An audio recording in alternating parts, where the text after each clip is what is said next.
Terjebak di dalam ruangan terbatas atau sempit adalah salah satu hal yang menakutkan, terlebih lagi jika memiliki klaustrofobia. Seperti sepasang wanita dan pria ini yang secara tiba-tiba lift yang mereka naiki berhenti di tengah jalan. Ya, film dengan judul Into the Dark Dawn yang dirilis pada tahun 2019 yang lalu ini akan menceritakan kisah mengerikan mereka. Malam itu hujan mengguyur kota dengan lebatnya, namun di balik itu banyak masyarakat yang akan bersiap untuk menyambut hari Valentine yang akan datang beberapa hari lagi. Weekend juga sudah datang, jadi banyak kantor-kantor yang mulai sepi menyambut libur panjang tersebut. Namun tidak semuanya. Wanita yang bernama Jennifer ini mungkin agak telat pulang karena dia harus menyelesaikan beberapa pekerjaan. Setelah selesai, barulah dia bergegas untuk pulang sambil membawa beberapa hadiah Valentine untuk mantan kekasihnya yang berbeda kota. Jennifer juga harus cepat-cepat kembali ke rumah karena esok paginya harus pergi ke bandara. Tapi sepertinya Jennifer tidak sendirian.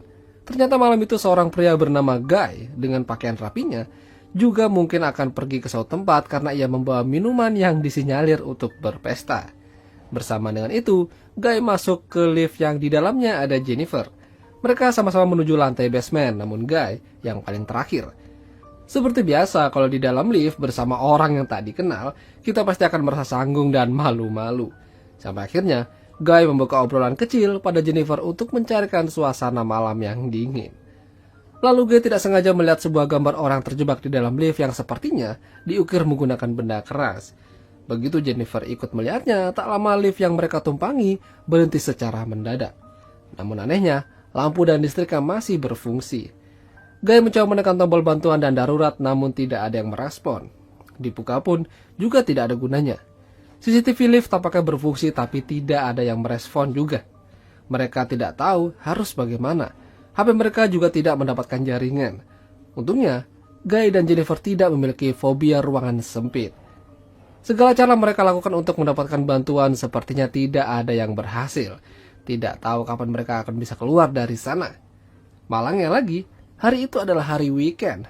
Jadi mungkin akan ada orang saat hari kerja kembali. Hampir satu malam mereka habiskan berada di sana. Dan sudah pasti Jennifer ketinggalan pesawat. Tentu saja Jennifer juga kehausan. Udah gitu dia tidak membawa minuman. Beruntung Guy mempersilahkan mengambil semua minuman yang ia bawa. Jennifer sangat berterima kasih atas kebaikan Guy. Namun masalah lain muncul setelah itu. Ya, Jennifer kebelet pipis dan di sana tidak ada toilet. Guy lagi-lagi berbuat baik dengan mempersilahkan Jennifer untuk pipis di mantelnya. Tapi Jennifer tidak mau karena merasa risih. Sampai akhirnya Guy memberikan saran pada Jennifer untuk pipis menggunakan botol minuman saja. Daripada bocor, mau nggak mau Jennifer melakukannya. Dengan syarat Guy harus berbalik sambil menutup mata dan telinganya. Jennifer senang karena beberapa kali Guy memberikan rasa nyaman kepadanya. Sedikit demi sedikit rasa canggung itu mulai hilang. Jennifer juga menambahkan gambar wanita pada lukisan orang terjebak yang ada di lift.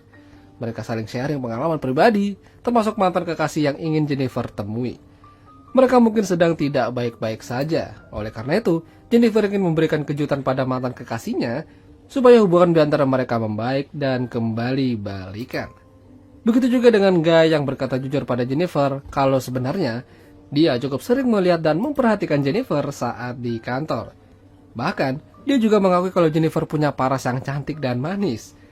Jennifer yang mendengar itu lantas membuatnya sedikit terkejut sekaligus senang karena mendapat sanjungan berlebihan dari pria yang baru saja ia kenal. Mereka saling menggambar wajah mereka satu sama lain. Demi menghabiskan waktu di sana, berharap ada orang yang menyadari keberadaan mereka. Setelah memberikan gambar, Jennifer lantas memulai sebuah permainan lain yang mengharuskan masing-masing harus jujur dengan kisah cinta mereka beserta permantapan yang mereka lakukan juga. Karena Guy tidak tahu harus mulai dari mana, akhirnya Jennifer yang mulai duluan. Jennifer menceritakan semua hubungannya dengan mantan-mantannya. Ada yang baik, ada yang pendiam, bahkan ada yang langsung main nyosor aja. Tapi pada saat giliran Guy, Jennifer merasa kebawa suasana dengan ceritanya yang dibawakannya. Cerita yang dibawakan Guy membuat dirinya sendiri menjadi sange. Begitu juga dengan Jennifer. Guy lantas iseng-iseng mengatakan kalau dirinya ingin sekali mencium Jennifer. Jennifer hanya diam saja dan tidak melawan sedikit pun. Jelas saja, Guy memanfaatkan situasi tersebut. Ya, mereka melakukan permantapan di dalam sebuah lift yang sedang mogok. Apa nggak panas ya di sana? Setelah cukup melakukan olahraga, Guy sempat mengatakan kalau Jennifer adalah wanita yang luar biasa dan dia ingin sekali menjadi kekasihnya. Ternyata, Pernyataan tersebut membuat Jennifer jadi kehilangan moodnya. Mereka mungkin baru saja melakukan hal yang luar biasa, tapi Jennifer tidak ingin menjadi kekasih pada orang yang baru saja ia kenal 1 hari yang lalu. Prioritas Jennifer adalah berbaikan dengan mantan kekasihnya dan balikan dengannya. Jennifer mengatakan itu dengan perlahan-lahan dan lembut, tidak ada maksud untuk menyinggung Guy. Tapi nyatanya, Guy menjadi sedih dan merasa kalau apa yang dikatakan Jennifer tidaklah adil. Guy bahkan mengatakan kalau dirinya lebih pantas menjadi kekasihnya Jennifer daripada ia harus balikan dengan mantan yang mungkin tidak peduli lagi dengannya. Sontak aja, Jennifer mulai yakin kalau ucapan Guy sudah kelewatan. Di sini juga hal-hal mencurigakan mulai terlihat. Seketika, Guy berubah menjadi orang yang berbeda sama sekali. Tatapannya terlihat mengerikan, seakan-akan dia benar-benar ingin memiliki Jennifer. Tidak hanya itu, Guy mengungkapkan siapa dirinya yang sebenarnya. Nama aslinya adalah John dan bukan Guy. Ia bukanlah karyawan senior di perusahaan itu, tapi hanyalah seorang Sri Kitty. Ya, hampir setiap hari, John selalu mengawasi dan memperhatikan Jennifer melalui CCTV di HP-nya. John sangat terobsesi pada Jennifer. Tidak hanya itu, terjebaknya mereka di sana juga skenario yang sudah dirancang oleh John. Sebenarnya, mereka tidak benar-benar terjebak. Karena John memiliki kunci liftnya dan sengaja berpura-pura supaya aksinya berjalan lancar. Kesal atas perbuatan John, Jennifer lantas berontak namun dia kalah power. Berontak ke Jennifer membuat masalah mereka semakin bertambah. Kunci lift yang baru saja dipasang oleh John tidak sengaja ia tendang hingga patah. Kini mereka berada di situasi yang sangat pelik. John yang awalnya santuy juga ikutan panik karena mereka kini benar-benar terkurung di sana. Dia tidak menyerah sampai akhirnya dia menemukan jalan keluar lewat langit-langit yang tidak memiliki baut. Ia berhasil membuka, namun tidak sampai untuk naik ke atas. Jadi Jennifer menawarkan dirinya untuk naik ke atas dengan bantuan John. Jennifer meyakinkan John kalau dia tidak akan berkhianat. Awalnya, John tidak yakin, tapi hanya itu caranya.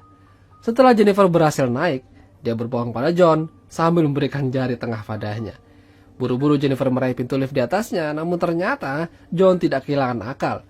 Dia memanfaatkan barang-barang yang ada di sana sampai akhirnya dia berhasil naik dan mengejar Jennifer. Jennifer sempat membuka sedikit pintu tersebut, namun sayangnya John menariknya hingga mereka berdua terjatuh kembali ke lift yang mereka naiki.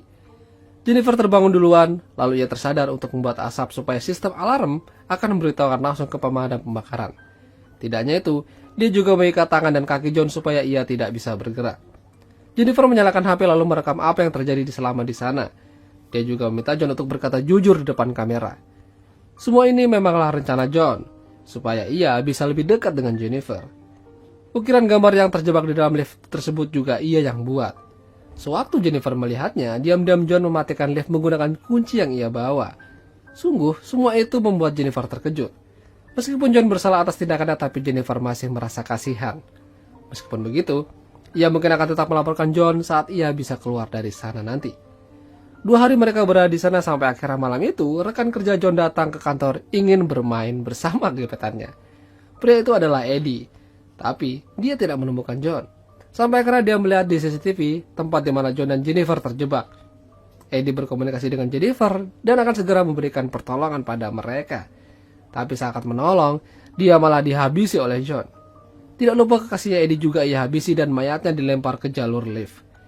Tidak lupa ia juga menghapus rekaman CCTV untuk menghilangkan jejak. Sementara Jennifer yang dibuat pingsan oleh John dibawa keluar menggunakan mobil.